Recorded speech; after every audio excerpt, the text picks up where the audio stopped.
Welcome to the Futility Closet podcast, forgotten stories from the pages of history. Visit us online to sample more than 11,000 quirky curiosities from potato orthography to a listening throne. This is episode 344. I'm Greg Ross. And I'm Sharon Ross. For more than 40 years in the early 20th century, Martin Cooney ran a sideshow in which premature babies were displayed in incubators. With this odd practice, he offered a valuable service in an era when many hospitals couldn't. In today's show, we'll describe Cooney's unusual enterprise, which earned both criticism and praise. We'll also marvel over an Amazonian survival and puzzle over a pleasing refusal.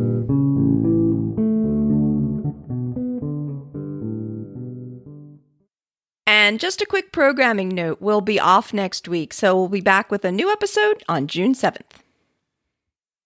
On an evening visit to Coney Island in 1939, an observer might have overheard a young man speaking in low tones to an audience on the boardwalk. He said, "You may talk, ladies and gentlemen, you may cough. They will not hear you. They do not even know you are here. Now, this little baby came in 9 days ago. It weighed only 1 pound 11 ounces, and we were afraid we might be too late. It was even bluer than that little fellow over there in the other incubator. Yes, ma'am, it was a premature birth, a little over 6 months." He was promoting a remarkable exhibition, one in which visitors could view prematurely born infants displayed in incubators. Before these devices were invented, caring for infants had been largely the responsibility of mothers. Most babies were born at home, and doctors weren't involved to the extent they are today. As a result, the death rate among premature infants could be as high as 85%. Infant incubators had been exhibited in Europe since the 1890s, but American hospitals were slow to accept them. Experts in infant care in the early 1900s believed that premature babies were weaklings who would likely pass on that trait even if they survived. At Martin Cooney's sideshow, babies were brought in by both parents and physicians. They were smaller even than many hospitals in that era were equipped to handle. Visitors paid 25 cents to watch nurses feed or bathe the babies, which typically weighed only 2 or 3 pounds. One of Cooney's nurses used to illustrate their tiny size by passing a diamond ring over a baby's hand and up the length of its arm. Many in the medical establishment were uneasy at Cooney's practice, making a spectacle of babies on the midway among freak shows and fan dancers. They called him tawdry and unscientific, doubted his faith in incubators, and suspected his motives in earning a living by displaying vulnerable infants. He kept it up anyway. For almost 50 years, the sideshow toured fairs, amusement parks, and expositions around the United States, with Cooney's slogan, "All the world loves a baby," written at the door to every show. His machines were unsophisticated by modern standards, but most of his patients went home in a couple of months, and Cooney and his wife, May, would later receive visits from grown-ups whom they'd saved, as well as invitations to their graduations and weddings. The man behind all this was something of an enigma. Almost everything we know about his early life comes from an interview he did in 1939 with A.J. Liebling of The New Yorker, and much of what he said there, it appears, is false. He claimed to have come from Alsace, to have attended medical school in Germany, and to have gone on to Paris to study with the pioneering obstetrician Pierre Constant Boudin. In truth, he seems to have been Polish. There is no record of his education in either Leipzig or Berlin, as he claimed, and it appears that he didn't even have a medical license. Boudin was real enough. He is regarded today as a founder of modern perinatal medicine. He had discovered in particular that premature infants are crucially vulnerable to cold, and he sought ways to interest the international community in an early incubator that he'd developed.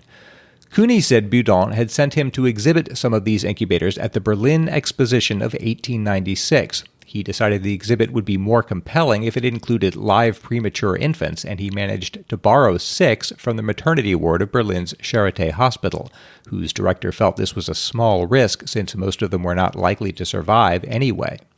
Before the exposition opened, Cooney had to think of a German name for his exhibit, and he settled on Kinderbruttenstalt, which means child hatchery. That name inspired comic songs in the city, but it also spread the fame of the exhibit, and Cooney's pavilion was soon thronged with visitors, each of whom paid 1 German mark to look at the babies. In 2 months, they received more than 100,000 visitors, and all 6 infants survived, a testament to the new technology. By the time the Berlin exhibit closed, a British promoter had drafted Cooney to set up a similar show to coincide with Queen Victoria's Diamond Jubilee in London. The hospitals there refused to lend babies, but Cooney returned to Paris, borrowed some from Boudin, and transported them back across the channel in wash baskets, warming them with pillows placed over hot water bottles. When the exhibit went forward in 1897, its popularity surpassed even that of Berlin, drawing 3,600 people a day. Cooney had found he had a flair for this peculiar job, and he decided to become a professional doctor-turned-showman. The following year found him in Omaha, Nebraska, at the Trans-Mississippi Exposition of 1898, occupying a small white building under a sign reading "Infant Incubators with Living Infants." Inside, the babies were cared for by a cadre of nurses whom Cooney supervised. The incubators were metal boxes with glass sides. A warm water heating system kept each baby's mattress warm, and a ventilation system provided fresh air. The show's reception in Omaha was indifferent, but 3 years later at the Buffalo World's Fair, it was a hit. 8 machines were arranged along the walls of the building, and visitors filed between railings as nurses held up the infants. Cooney would greet each guest and pose for photos with the babies. This incubator station was already more elaborate than that in any American hospital, but still the fair organizers placed Cooney's show in the midway over his protests. This would become a frustrating cycle for his so-called inventorium. Exhibiting in sideshows debased Cooney's reputation, and that reputation kept him from advancing to more respectable venues. But he moved gamely onward from Buffalo to Topeka and then to the Louisiana Purchase Exposition in St. Louis, and on from there. He would exhibit infants at American fairs and expositions for the next 40 years, most famously in New York, where his yearly exhibition at Luna Park became the longest-running show at Coney Island, running from 1904 to 1943. Though it saved thousands of infants, Cooney's show was regarded more as a curiosity than as a valuable medical service. His exhibit at Chicago's Century of Progress in 1933 was assigned not to the Hall of Science, but to the Midway, and at the 1939 World's Fair it was found not in the Health and Medicine Exhibit Hall, but behind the parachute jump. He was taken to task continually for the seeming seediness of these venues. In 1903, the Brooklyn Eagle called Coney Island the strangest place on earth for human infants to be fed, nursed, and cared for.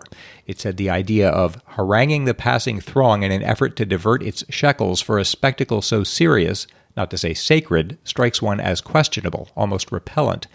The exhibition could be surprisingly lucrative. At the Panama Pacific International Exposition in San Francisco in 1915, it took in $72,000, nearly $1.7 million in today's money. But Cooney used that money to defray the cost of the care and to pay a good wage to the nurses who gave it.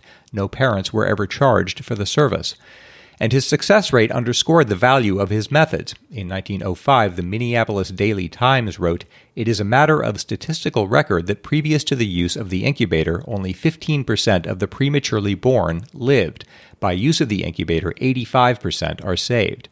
And he showed that being born prematurely did not make one a runt or a weakling, as had previously been believed. Liebling noted that one of Cooney's first American preemies, displayed at the Omaha exhibition in 1898, grew up to win a Croix de Guerre in World War I.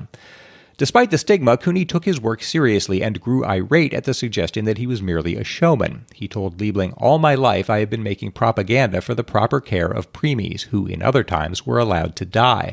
When a competitor's incompetently run incubator show led to dozens of deaths at the St. Louis World's Fair in 1904, Cooney published an outraged open letter in the New York Evening Journal. He wrote, "To place this affair in the hands of ignorant people, not one of whom has any technical knowledge or experience in this line of work, is to deceive the mothers of this country, whom they sent back with nothing but corpses." Pediatrician John Zahorsky, who looked into that scandal, wrote, "The feeling of the medical profession is against the show of incubators. We feel it degrading to human sentiment to make an exhibition of human misfortunes, especially in the shape of tiny infants." But he allowed that incubator shows could be beneficial. They called attention to the problems of premature birth in the United States, they provided a service that the poor could not otherwise afford, and they could advance science. Still, prejudice stood against them. When the Coney Island amusement park Dreamland caught fire in 1911, Cooney's staff managed to save all 5 babies in the exhibition, but still John D. Lindsay, the president of the New York Society for the Prevention of Cruelty to Children, wrote an angry letter to the editor saying that their salvation had been a mere chance. He called the show purely mercenary, violating every principle of medical or professional ethics, and insisted that prematurely born infants should be cared for in hospitals. The problem was they weren't. Hospitals couldn't spare nurses to devote attention around the clock to a child who was too weak to suckle. As late as 1939 in New York City, a hospital might have a single incubator, which new parents might learn was already in use or prohibitively expensive. Cooney would accept the most desperate cases, offering 24-hour supervision for weeks or months and return the baby to its parents when it had stabilized or when his concession had to close for the season. To be sure, Cooney's incubators were primitive by modern standards, and many babies still died despite their use. But by charging admission to fairgoers, Cooney could offer to care for any infant free of charge. Some days a baby was lost, but at least it had had a chance. As he returned one baby to her parents in 1932, Cooney told a reporter, "I think I love her as much as her parents. I can't understand why some people still think these premature babies aren't worth saving."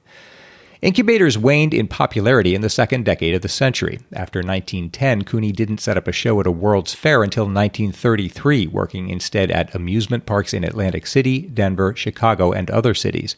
In 1917, one pediatrician wrote that incubators are passé except at country fairs and sideshows. The one bright spot in this decline was Cooney's friendship with Dr. Julius Hess of Chicago, who would become the leading figure in American neonatal medicine in the 1920s. Hess had taken an early interest in incubators, saw value in Cooney's work, and supported him unwaveringly, accepting and adapting his ideas. When Hess published the field's first textbook in 1922, he credited Cooney in the preface, and in 1933 he transferred babies from the Infant Incubator Center at Michael Reese Hospital to Cooney's exhibit at the Chicago World's Fair. In 1939, when Cooney was exhibiting at the New York World's Fair, Hess stopped by and wrote in the guest book, "My dear Martin, now that I cannot be with you in person, may I be allowed to thank my great teacher in this wholly unsatisfactory way for your great contribution to me and the medical profession. Yours has not only been one of scientific leadership, but, equally important to progress, a most ethical one in every respect, and you can look back on a life well spent." Thanks to the efforts of Hess and others, hospital neonatal care made steady gains, so much so that by the end of the 1930s, incubators seemed simply out of place in a sideshow. In 1939, a young boy stood outside Cooney's baby exhibit and warned customers, "They don't do no tricks, they just sleep." In 1943, when Cornell Hospital opened New York's first dedicated premature infant station, Martin Cooney closed his show, saying that his work was done. When he died 7 years later, hospitals were routinely welcoming premature babies and caring for them in incubators. It cannot be said that Martin Cooney himself inspired a revolution in neonatal care. Incubator technology evolved throughout his career and would have done so if he hadn't exhibited. But he did provide a service when hospitals weren't equipped to care for all the premature babies that were born, and he conducted it to a remarkably high standard. E. Harrison Nickman, a pediatrician at Atlantic City Hospital, said in the 1970s, "It's the first time I ever saw oxygen piped into a series of units. He had a pipeline just like we have now.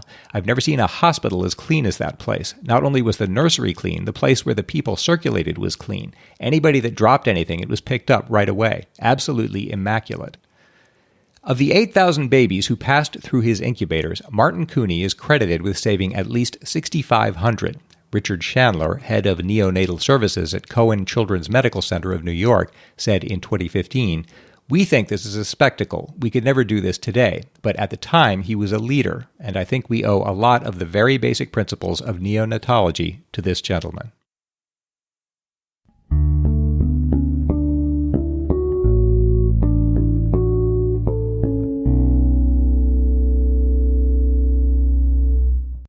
The main story in episode 161 was about a teenager in 1971 who survived falling from an airliner that broke apart in a storm and then undertook an arduous trek through the Peruvian rainforest to try to find help.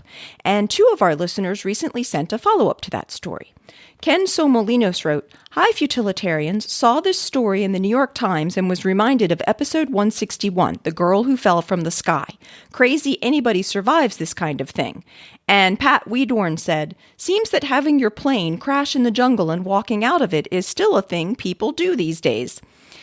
Both sent a link to a story from March about Antonio Sena, a 36-year-old Brazilian pilot who, due to lack of work during the pandemic, reluctantly accepted a job to fly diesel fuel to an illegal mine in the Brazilian Amazon. Wildcat mining has been flourishing in recent decades in parts of the Amazon that are supposed to be protected from human activities. On January 28th, Sena took off in a 48-year-old small propeller plane and was 3,000 feet over the rainforest when the plane's sole engine stopped. He aimed the aircraft toward a small valley and sent out a mayday message as he descended. The crash was cushioned a bit by the tree canopy, and after hitting the ground, Sena managed to grab a few items and scramble out of the plane, which was carrying 160 gallons of diesel fuel, before it burst into flames. He had a pocket knife, flashlight, 2 lighters, and a phone with a little battery left. At first, Sena stayed near the charred remains of the plane, thinking it was his best chance of being found. But search flights flew right over him without seeing him, despite his yelling and waving. So after fruitlessly waiting for help for several days, he decided that he would need to try to find it for himself. He used a mapping app on his dying phone to decide to head to the Paru River, about 60 miles away, as it was the closest area that he knew that was inhabited, and he started walking, slogging through the swamps and using the sun's position to head east towards the river. He set up a campsite each afternoon on higher ground to try to avoid predators, and struggled to build fires using mostly damp wood. His camps were frequently besieged by territorial spider monkeys, which would try to destroy his homemade shelters, though by watching the monkeys, he learned about eating a small pink fruit called brew, which became his primary source of food. About 4 weeks after the crash, when Sena hadn't eaten for the past 3 days, he heard a chainsaw in the distance. He had to make camp for the night, fearing getting lost in the dark, but prayed that he would hear it again the next day, which he did briefly the next morning. He set off towards the sound, and in the afternoon he found a campsite of villagers collecting Brazil nuts, who, luckily for Sena, had ventured deeper into the forest than they usually did. Sena had lost 55 pounds or 25 kilograms over the 4 weeks he was alone. He later said that he had gained a new appreciation for the rainforest, which is being ravaged daily by the types of illegal mining operations that he briefly worked for. He said that if he had fallen into a different type of uninhabited terrain, "I wouldn't have water, shelter, or what to eat. The Amazon is so rich." That story is remarkably similar to Juliana Kupka's. I mean, broadly speaking, following a river, and it's that really reminds me of her story. It's kind of amazing that anybody could survive in those conditions. Yeah. In a follow-up on a rather different topic, we heard from one of our listeners who asked to be anonymous. In episode 337, you had a follow-up discussion about people voluntarily changing their birth dates, seeking to give themselves an advantage for one reason or another. You also mentioned that this practice mostly occurred in the past. However, there's also other reasons to change the date of your birthday, to avoid being associated with bad events, a practice I can tell you definitively continues in the USA even up to the near present day. My niece, my brother's daughter, was born literally as the planes were crashing into the World Trade Center on September 11, 2001. My brother was a doctor at the same hospital where his daughter was born and conspired with the staff there to enter his daughter's birthday as September 12th.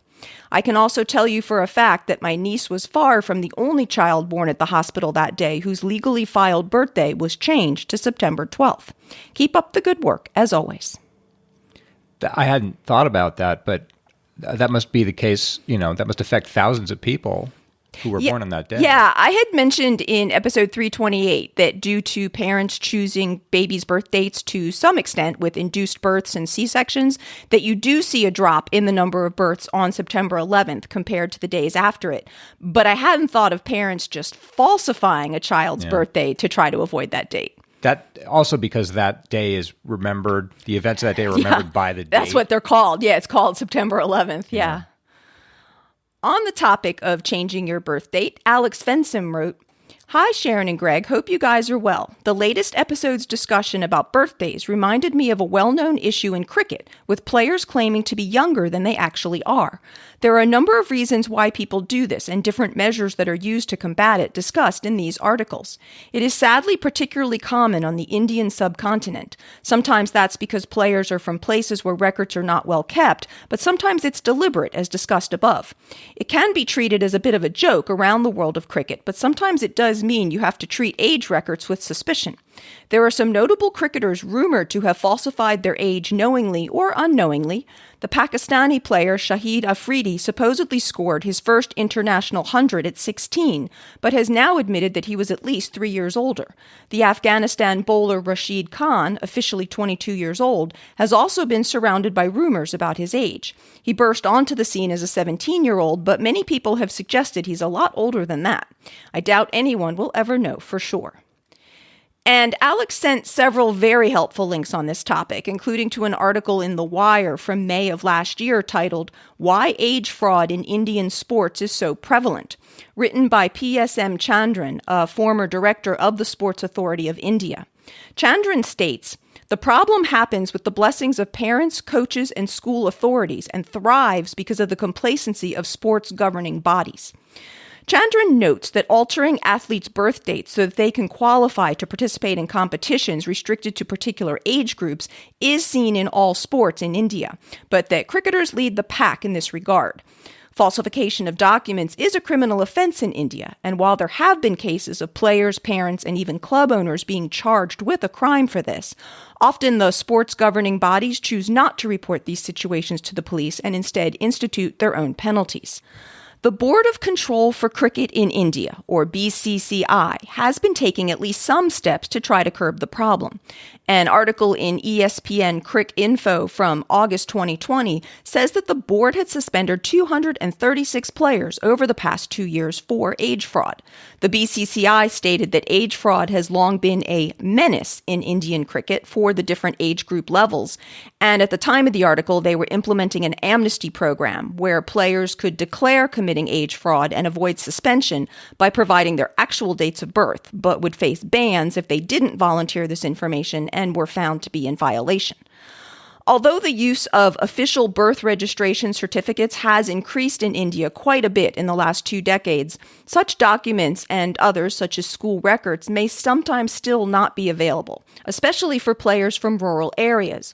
Or players may falsely claim the lack of them, or their parents or officials may just falsify such documents. To try to overcome these issues, the BCCI has been relying on the Tanner-Whitehouse 3 bone maturation test, which estimates a person's age based on wrist x-rays. While this seems like it would be a good way to get around any issues with missing or fraudulent documents, unfortunately the method is not infallible and is only useful for people up to the age of 16. The use of the test is somewhat controversial, and apparently the rules are that if the bone maturity age contradicts a player's documented age, it's the former that is used for determining if a player is eligible for a particular age level. Although it seems that the problem of age fraud in cricket is a rather acknowledged issue in India, as Alex mentioned, there have been some notable instances in other countries. One of Alex's example, the Pakistan cricket legend Shahid Afridi, made a bit of a stir when he released his autobiography in 2019 and stated that he'd been born in 1975. Not 1980, as officials had claimed while he was playing.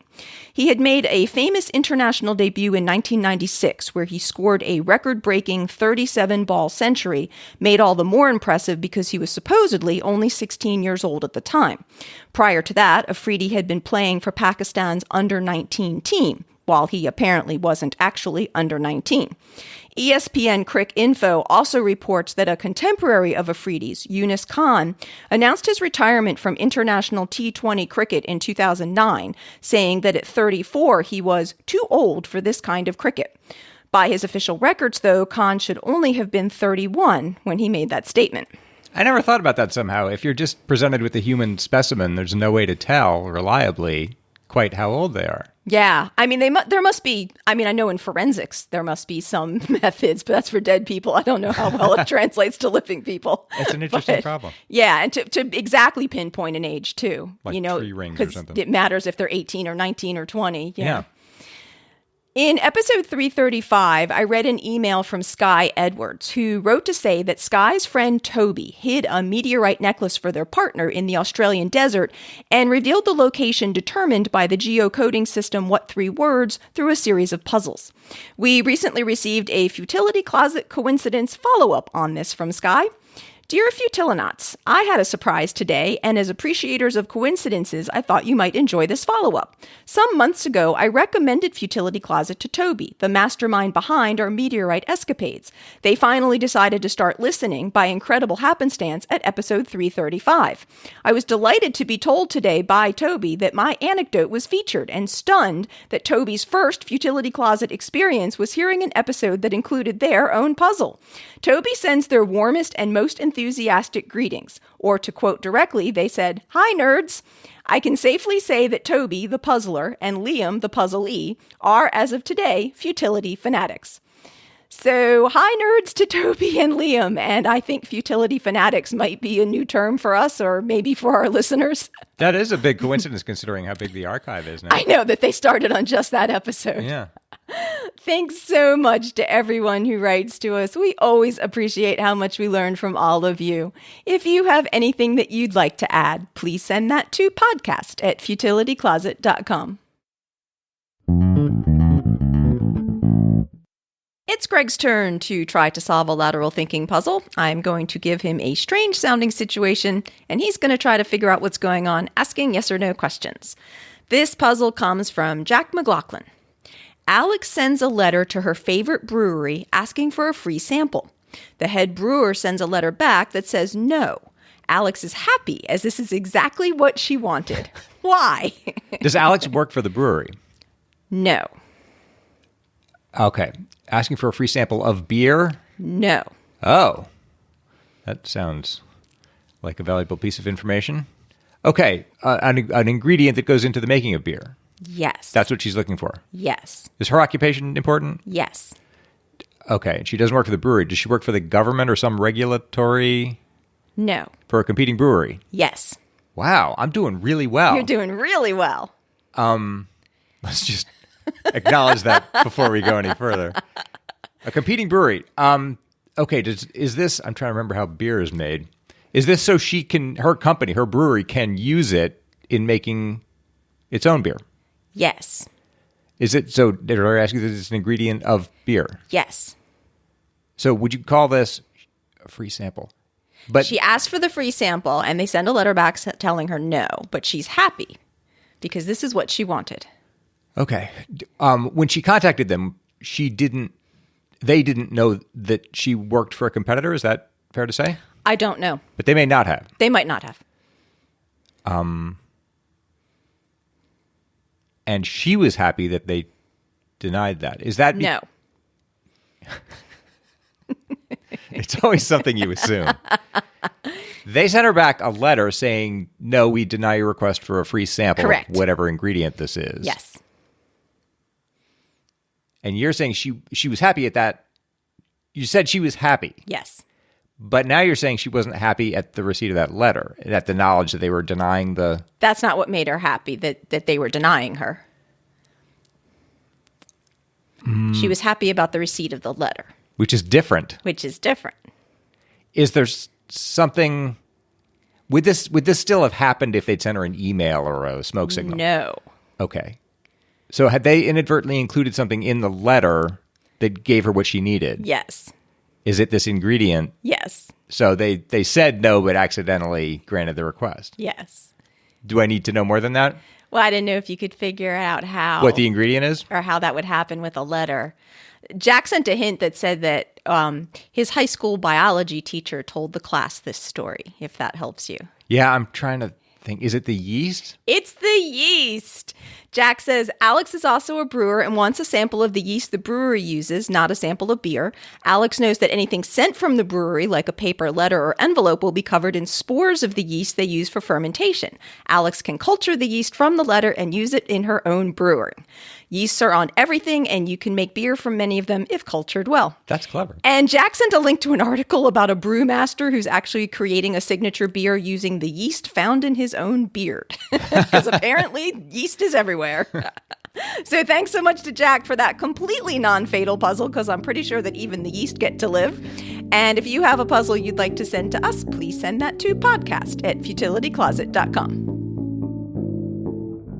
Just a reminder that we'll be off next week. In the meantime, if you'd like to become one of the phenomenal supporters of our show and check out some bonus content like outtakes, extra lateral thinking puzzles, more discussions on some of the stories, and peeks behind the scenes, please see our Patreon page at patreon.com/futilitycloset or the support us section of the website at futilitycloset.com. While you're at the site, you can graze through Greg's Omnium Gatherum of over 11,000 Ostrobogulus entertainments.